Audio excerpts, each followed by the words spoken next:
he might be here without me, or I might be here without him. Yes. And that makes me really, really sad. I would tell my youngest self, you're adequate beyond measure. Until the day my face becomes one with the dirt, because if I die first, I'm going to ask God to bring me back as the rosebush in our front yard so she can still come home to flowers when life gets hard. Hey, Mike the Poet. Yeah, good. Welcome to the Ask Dr. Argie podcast. Come on and have a seat. Thank you so much. So, welcome, Mike the Poet. Thank you for being here. Listen, so the weather is pretty crazy out there. And I know that there was a little bit of a mix up with the time. And, when you said yes, which thank you for saying yes, Correct. then, you ended up getting here later. But I don't know. I kind of feel like God is always on time. And so what was your journey like getting here? First of all, thank you to the Parker administration for clearing out the snow. It was a lot of snow. It was the first snow in a long time. A long time. And people get rusty with how they do that. But today was one of those days where I leave my Fridays open for all of my, it's my busy day. That's the day I like to get up early in the morning and run all my errands. Is Okay. on Fridays. So I started scheduling things, and it was I know I had 4 places to go today, and I knew all 4 places that I had to go, but I didn't know which one was which. So at first I had to go to my barber shop. Shout out to my barber. Okay. Got to get me clean for coming. Look nice, clean shaven, look Yes, nice. thank you. But then I had thought I was going to my 4 o'clock meeting, which is down on 2nd Street, like maybe 2nd and Callahill. But when I looked at my phone, thank God for technology, putting, your addresses and times next to everything, it says, oh, you're going up 7800 Germantown Avenue. I said, well, that's going to take me longer, and I'm prior military. So I really take time serious, so I apologize for my delay. But I didn't even know who I was coming here to see, and when I realized it was you guys, it just warmed my heart, because I always try to show up for people, and sometimes I get, because I get so busy, people give me a hard way to go, like, oh, so I sometimes don't even realize what I say yes to. I just want to say yes to as many people that want me, because I appreciate being wanted and being, desired, valued. So I'm here. I love, love, love, love that. As you know, we have a book called Courageous Conversations Connect. Yes. And I always talk about the fact that it's nice to be needed, but it's really nice to be wanted. Yes. And when we get calls, or when we ask people to be on the podcast, and by the way, welcome to the Ask Dr. Argie podcast. Yes. Here, Courageous Conversations Connect, not disconnect. And so when we ask people to be on the show, we really want people who are doing amazing things Yes. in the world. We want people who are casting light, not darkness. We want people that are illuminating what's good in the world and not what's bad in the world. And all the work that you've done, all the things that we've seen you do have been pretty, pretty amazing. God is so good. He is. And so, it's interesting that you talk about military, Yes. because my father was in the military, was in the Army, and he shared with me that the military is, or just structure, I'll say that, structure specifically for a man, and particularly for a Black man, Yes. is absolutely necessary and Absolutely. essential. And he said that he learned some of his most valuable things when he was in the military, in terms of getting up on time, being someplace on time, Yes. being a man of your word, saying what you mean and meaning what you say, all of those things that really are principles of life. And Sure. for him, he was raised as with a single mom, and mostly he had 2 sisters and 4 brothers. And now he's 90, and he's the only living survivor of all of his siblings. And so he's taught me a heck of a lot. He ended up having all daughters, so I'm one of 4, 4 girls. And when I think about some of the work that I've seen you do, you talk about love. Yes. And I wonder, where did that first desire to talk and speak and cast light into the world about love come from for you? First, first you gotta give honor to God, from whom all blessings flow, right? And this is a blessing that flowed through me because it's what he wanted for me down here. And I can't, as much as I would love to take the supreme credit for it, I cannot. I cannot. I'm a vessel that he put here to spread love. Now, on a personal tip, I think out of all of the things that I've been introduced to, both man-made and natural, the concept of love is the most beautiful thing. It's the glue that really keeps this thing together, even though it doesn't seem like it's together. It's the best concept. Beside, there's money, there's power, right? Love is, Which people are coveted by, like, yeah, but just the idea of love in any capacity is brilliant. And as a perpetuator of that, um, I know I didn't get that by myself. I had a praying mother who didn't have much to give me physically, right? And I think at some point as Black men, we rebel against that, especially, oh, sorry, especially if we get into like that, like what our surroundings try to influence on us. But I had a mom that gave me God and love, and I felt just as rich as if I went to private school on the main line and never knew what a TV dinner was. Mm. These things are so much more powerful than money or power or status. It's love. Yeah, yeah. It's love. So I fundamentally agree, Thank and you. I appreciate you giving honor to God, um, for whom all things are possible. I'm a believer as well. I think that most of the things that happen for me, they did not happen on my own initiative, right? Yes. They happened simply because I took my download from God, right? Yes. Um, but I also think about like the state of Black male female relationships today. All relationships, yes, but because I'm a Black woman, I often think, and I'm married to a Black man, Yes. and my parents were together for 58 years and married for 60, no, together for 60 years and married for 58 years. Yes. I really think about like what they needed to stand the test of time, right? Yes. Like what was required of them. And I think that sometimes we may need to go back, Mike, to some of the more simple things in life. My parents grew up and they didn't have a lot, just like you're talking about. They didn't have a lot, but they did have love. They did Mhm. care for each other. I think this in this day and time we got a care problem, right? We A care problem? it may be a music issue. I hear some music there. Where I like that. what I mean A by care care, problem. yeah, a care problem. First of all, people don't care how much you know until they know how much you care. That's number one. And number two, the reason I say I believe we have a care problem is because oftentimes we don't care enough about the things that matter most. Okay. And people Yeah, matter, there's definitely a change right? of values. Yeah. A hierarchy of needs, if you will. The things, the people that need the most really are, they're not built on anything. Where I need the most, I need the most luxury. I need the most visibility. I need the most acknowledgement, like all of these Well, if we external live in a things. also social media world, right? Yes, which is not necessarily a bad thing. Well, It's it's here's it's, the thing it's I think really about social media. I think that people can have poor boundaries anywhere. If you got poor boundaries in everyday life, then of you're gonna have course, the poor boundaries exactly. in social media or in Exactly. technology. If you manage your Exactly. boundaries well, then you'll probably navigate that area Yes. well too, right? Sure. So it's about accountability, awareness, self-responsibility, all those Sure. things, right? Yes. Back to love, right?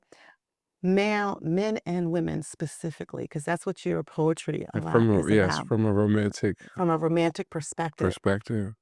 What do you think about all the men and women that are in long-term relationships, specifically the ones who have found love, that then fall out of love or allow the world and life's challenges to get in the way, so much so that now they're focused on something completely different than investing in the most important gift, which is their relationship. What do you think about that? investing in their most important gift, that is their relationship. Um, Let me say this. I I understand vows. I understand the concept of vows. I understand that the union, the bond that you create for each other in the presence of God. But what I'm not a proponent of is um, misery, Mm. which is different than trial, For which is sure. different than tribulation, because those weapons will form, but they don't have to prosper. But um, I I also had grandparents that were together for 65 years, married for 65, right? Had children, and They weren't, were they happy? no, but that was not uh, as it was presented to them, happiness and together family weren't synonymous, Mm. nor should they have been thought to be. It wasn't, like, I think a lot of marriages, especially black, where we don't leave. We were gonna fight in here. We're gonna Right. harm each other in here. Mhm. We might have a little something on the side for a season, but we're always coming back. We're always coming back, at least until all of these kids get out the house. Like, there was a certain sort of programming, Mhm. right? And then, to your point, people did not have much, so you can't do much. Like, leave. Mm. Mm. We could barely put food on one table, Mhm. right? Let alone food on 2 On two tables. tables, two Mm. rents. Mhm. But I mean, rent wasn't even a thing. Yeah. Yeah. So as as times change, so do the people in them. So now it's like, okay, the line that we're straddling is: am I happy by myself? And what am I willing to give up for partnership? Because partnership, because of this birth of independence, because of this, like, social media covet of attention, status, Mhm. luxury, Mhm. um, it's kind of programming people for aloneness. But those type of people should probably be alone if you think love is about cater. You know what? First of all, thank you for that. Sure. I think that there are more people in this world that are struggling with loneliness than ever before. And I, as a therapist, hear people say, I can be in a room full of thousands of people and still feel alone. Yeah. I also think you can be in a long-term relationship, and if you're experiencing unmet needs, you're not hearing each other, you're not loving each other, you're not seeing each other, you feel othered in your relationship, then Yes. that can also contribute to you feeling alone. Yes. Um, and then you could not be in a relationship with a person, but be in relationships that are beautiful with Okay. many people and feel extremely connected. Yes. And so there's no necessarily cookie cutter answer No. to this. You started talking about love. Um, I'll tell you a funny story. When I first started dating my husband, one of the things I said on our first date was that like was underrated. And what I meant by that Of was that course. it's great to fall in love. That's an amazing thing. And it is great to love and be loved. And sometimes we don't talk about the fact that many people who love each other don't really like each other. Yes. And you were sort of speaking about that a bit when you're talking about, people that you know in long-term relationships. I think that we have to like ourselves, number one, look in the mirror and say, I love you and I like you. And if there are things that we don't like about ourselves, and some things we might not be able to change, and we need to like kind of reset our mindset. The title of the book, the subtitle is Courageous Conversations Connect, a pathway to reset your mindset with intentional thoughts from the inside out, which basically means it all starts with us. Sure. It starts with our mindset. Sure. And if you don't like yourself, you're going to have a real difficult time liking somebody else, That's a that's a school. That's a school. right? I mean, I also think that, you know, and I'm curious about you with regards to even your childhood, you not only speak poetry, but you have a interesting sense of humor. I'm a little funny. All right, just a little, right? And where did that come from? Because here's the interesting thing about me. I don't really think I'm that funny. I don't get jokes. I don't really go see comedy. Somebody tells a joke in the room, and I'm the last person to figure out what the joke is. And by that time, when somebody has to tell me what it meant, then the joke is over. Maybe the people think that that's funny, but I've never been that person. I've been a very, very serious thinker, but I've been fascinated with people who find that sweet spot to be able to just sow laughter and levity and Yeah. help people to really enjoy the inside part of themselves that wants to just relax and laugh. Laughter is medicine. Yes. Where did you find that part of you that tapped into that skill? I think for me I think I am happy, right? You're happy all the time? For the most part, Oh, like okay. I go to God and I constantly say thank you, right? Mm. I know it's a Friday, it's not a Sunday, but I know him. I met him, I felt him, I love him. And what he has done for me puts me in a permanent place of pleasant. And and I just exude it, right? And I've learned from just being around people in so many different ways throughout my life. There's the most powerful emotions that you can give to somebody is to make them laugh and to make them cry. And I have worked, maybe not worked, but I have been in the business of people and performance so long that I can do both. You can make them laugh and cry. And it's brilliant, and it's brilliant. Mm. But it's what really gives people like a lasting effect, right? Like I have certain poems that I do that as long as the mood and the the volume is right, 90% of people will shed a tear because of the way that you're able to put words together. It's tone, it's pace, it's all of that.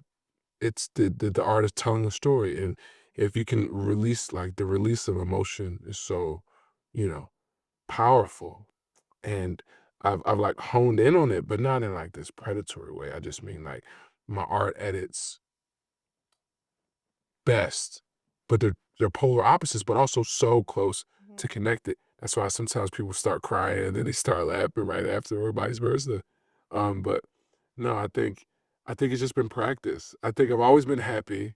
I think I could tell a good joke, right? Like I come from South Philly, I come from public school, especially high school. I come from the barbershop. I come Mm. from the corners where people, I think our culture is full of clowning, right? Some of my favorite shows were funny, Living Color, Martin, right? So I like that. Like if you tap into that, like it's just funny. Stand So up comedy. could you tell me a joke that I would get? Because I don't get But jokes. see, I don't think my funny is like that. Like I don't have like that joke funny. Like I don't even know any jokes. What about poetry? Could you say something, speak like a quick poem that you believe that not only our audience would love and be tapped into in terms of emotion, but I also? Oh, tattoo in terms of emotion. Okay.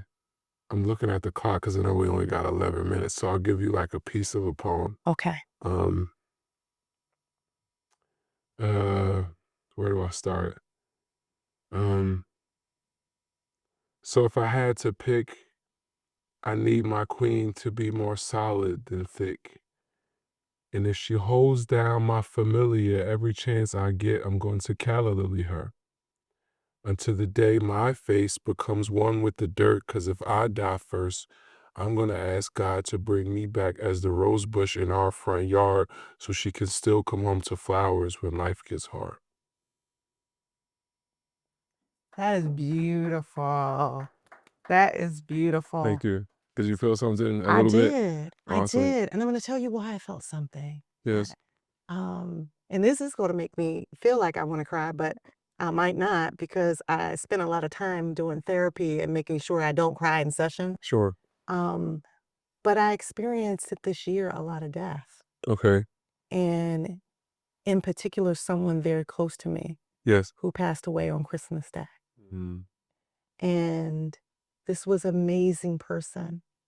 And so when you said that if I die first, I know for sure, like the fantasy that I have, I think is a lot of people's fantasy, and that is that we all come together and we all go together. Yeah. But that's not how it's designed. Nope.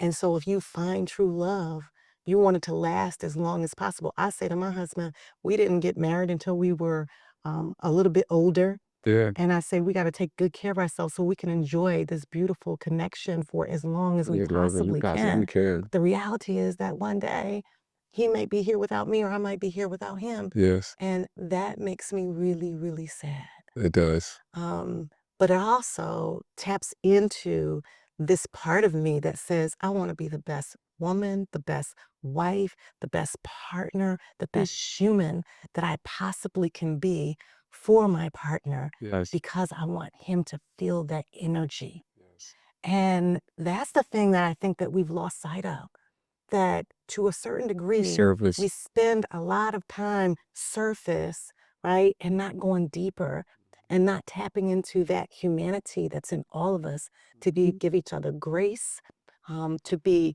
loyal to one another, to love each other deeply, to allow ourselves to be vulnerable with each other, and to tap into that is good, Sure. that brought us together in the first place. And I do think that um, specifically black male female relationships, there's an attack on the spirit Attack on the of spirit. what we've always stood for that has disconnecting us from our humanity. And my hope is people like you, with your gift that you sow into the world, that will be one particular or additional agent to bring people together. Like, if you You are able know, to do that, maybe that's your gift that you're giving to humanity. I don't know. What do you think about that? my the biggest problem I think we're experiencing now is that there's only one dating pool and everybody is in it. And then we wait until we get our bikinis and our swim trunks on and get in to realize that this isn't the way it's supposed to be. I feel like, first of all, I feel like African Americans were probably, post slavery, you know, not to take it that back that far, but but if you're really gonna have a look at these things, you got to go back to its origin, at least here. And you say that a lot of us were too poor to manage. We didn't inherit anything. We started from the dugout, right? And as we've grown, we're starting to see what independence looks like as a bloodline. Mm-hmm. Um, and we're also in a really bad spot in terms of community, right? Our the two main factors in community were our neighborhoods, which are in the middle of gentrification, and our churches, which are also in the middle of gentrification and sale. And we're risk when radio left, it took Power 99 and stuff like that, but it also took like gospel radio. Just us as a people on like a whole level. We don't have community, we don't have church. And those are the two places you'll probably see more familial connection. Um, Television, the amount of shows that we have, they're not driving that home. But the good news is a lot more women are being conditioned into marriage in late teens, early 20s, as they were when the expectation was to go from your mother's house to a man's house. And we probably don't want that. We probably don't want that. But we also don't want 99 women out of 100 expecting their life to look like monogamous perpetual marriage, Yeah. because then they become at the behest of men that don't get that same programming. So you've got a bunch of women who believe that the natural life agenda for me is to get a man, to marry him, to have children, to be with him forever. You disrespect the beauty, the art of true partnership if that's the only expectation you as an individual leave out with as a young Yeah, adult. yeah, yeah. Find God, find yourself, then find a partner.